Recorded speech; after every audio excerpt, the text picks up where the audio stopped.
What is going on Facebook? Hey, listen, I see so many business owners, so many people absolutely struggling online, and you got to get offline, man.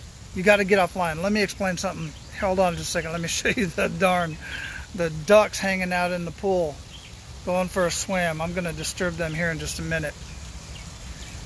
Anyhow, listen, man, Eric, what's going on?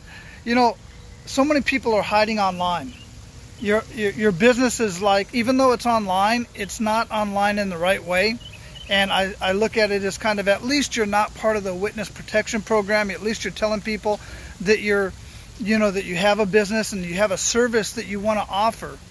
And if you truly feel that your services and your products can actually add value to other people's lives in some way or another, then man, you have an obligation to pick up the phone, call some people, go outside, go door to door. Listen to what Tamara Collins just did.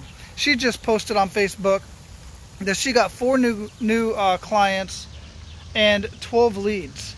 And everybody's asking, well, how did you do that? How did you do that? She's posting it online, but what she did was she got offline. She went, let me stand here where the sun's not in my face.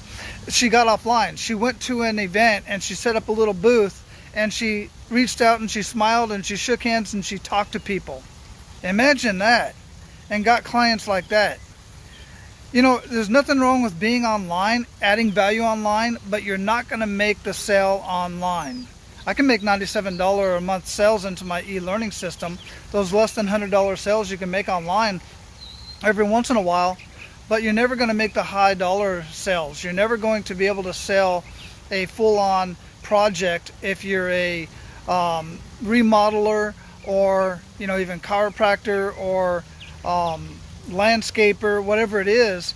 You're not going to sell those big projects. If you're a coach of some sort, a life coach, a relationship coach, you're not going to sell your top products online. You have to take that online relationship and get it offline and have a conversation. Quit trying to sell an email and quit trying to sell online. Get offline, get into a Zoom. I love Zoom. I'll get into a live Zoom call, and that way we can see each other face to face. I can share my screen. I can show people what I do, how I do it. I can prove to people without the benefit of a doubt, in using their own numbers, their own language. They see it for themselves, and I show them my presentation and I ask them, how would this impact businesses in your industry? How would this impact your business? And in 45 minutes, actually in about 15 minutes, I literally show most business owners where to find $25,000, $50,000 in their business in the first 15 minutes of us talking. 45 minutes, easily over $100,000. I can show any business that I'm sitting in front of on a Zoom call or even in person, and I show them what I do, and then using their numbers, saying, how would this impact your business? And then all they have to do is go implement those strategies. And I do this all the time. Absolutely love it. So, but I don't do it online. You see, I do it offline. I get offline. Hey Tony, how you doing? I get offline and I have a conversation. I talk to people. Another person that does this that may jump on here is Rob Garcia. Rob likes to get out and get into TV interviews and stuff like that. Get out on the podcasts. Get out and get offline. And even podcasts are a little bit difficult because I've been working recently with folks that get on podcasts. And the problem with podcasts and standing up in front of a room or even be on TV or on the radio is where you're sending your people. But I regress. I don't want to go down that rabbit hole right now. I want to share something with you that will help you even more. Before you walk out your front door, before you jump online and start talking about your business and whatever service or product it is that you sell, let me give you a different view. Before you say anything about your business, you absolutely must have your market dominating position and your message down pat. If I was to come to your house, wake you up at 2 o'clock in the morning and say, what do you do? How do you add value to other people? How do you add value to humanity?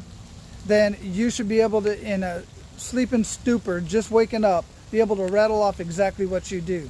For instance, I can you know, and I can show you this. I have the courses and everything that you need to do to get this right, to get your message down pat, right? So I tell people whenever somebody asks me what I do, I don't tell them I'm a business and marketing strategist. I tell them I can find any business owner that you put me in front of $100,000 in their business within 45 minutes without them spending another dollar on marketing or advertising.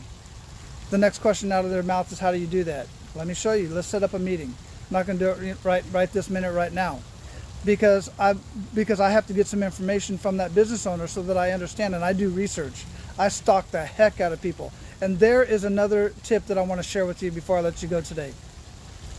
Before you send somebody a message on Facebook, on LinkedIn, on Instagram, whatever it is, before you reach out to them, even if you give them a phone call, which I doubt you will, most people won't, just simply won't do that. Okay, there we go. They decided they're done with their swim this morning. Before you contact anybody, before you send the little wavy hand, you know, somebody will just send a wave. I very rarely, except for on here, I very rarely will respond to that. People contact me all the time, every single day on Messenger, or on Facebook Messenger, on LinkedIn, with their spill, with their whatever it is they're selling. Hey, I'm sorry to interrupt, or whatever, and they'll just say, or they'll ask some stupid question like, what do you do? Tell me more about what you do. It's all in my profile. It's all there. Look at my profile on Facebook, on LinkedIn, all that stuff. It's all there, everything I do. You don't have to ask that. Do some research before. Let me tell you what I do. Before I contact a business owner, for instance, I just had a conversation with a chiropractor. He's in Phoenix. And I sent him a message I have an automated thing on LinkedIn to just get connected, that I'm working with James. And if you want to know how to get connected on LinkedIn with your ideal clients, let me know. I'll connect you with James. And he's connected me with well over 100 different people that I want to work with over the last 3 weeks. Anyway, once we get connected, then I will do a little bit of research on them. I will go see their LinkedIn. Most of their LinkedIns are absolutely terrible. There's very little information.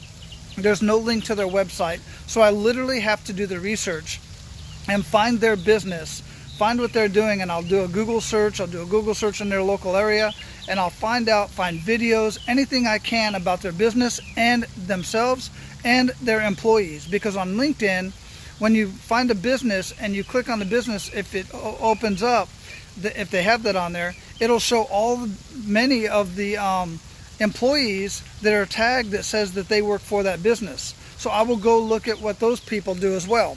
And I will get to know the business. I will get to know not just the person, but the business before I contact.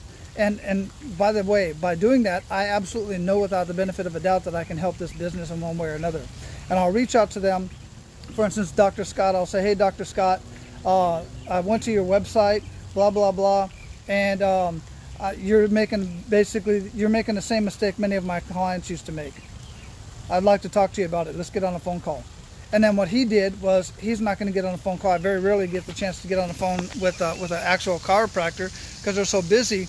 But he told me who to get in contact with in his business. I contacted her, set up a meeting with the manager, and we're in the process of negotiating to work with me so that we can work together. And I feel I'm already a part of the family.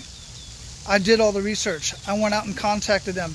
Don't contact people before doing the research and finding out what they do. If you truly want to do business with that individual and with that business, do the darn research. Find out what their needs are. Find out what they like. Are they golfers? Are they boaters? They like to hang out at Disney, Universal. Make that common connection so that when you connect with them, you can actually make a difference in their life and actually be a little bit personal. All right? I just gave you like freaking $500 worth of, I should be charging you right now. I should put my PayPal account in here, and you guys should be sending me money for what I just gave you. And that's a fraction of what, if you implement these strategies that I just shared with you today, just now, I mean, you're just going to blow it out of the water over the next couple weeks. All right. So thanks for sticking around. Have an amazing weekend. I'll be back on every day. I like coming on here, and I'll be maybe doing it from a different location. We'll see. I'll be downtown tomorrow hanging out with some veteran entrepreneurs, and maybe I'll do a live from over there and introduce some of their businesses to you. It's really awesome what they're doing. All right, I'm out. Take care, guys. Have an amazing weekend. I'll see y'all later.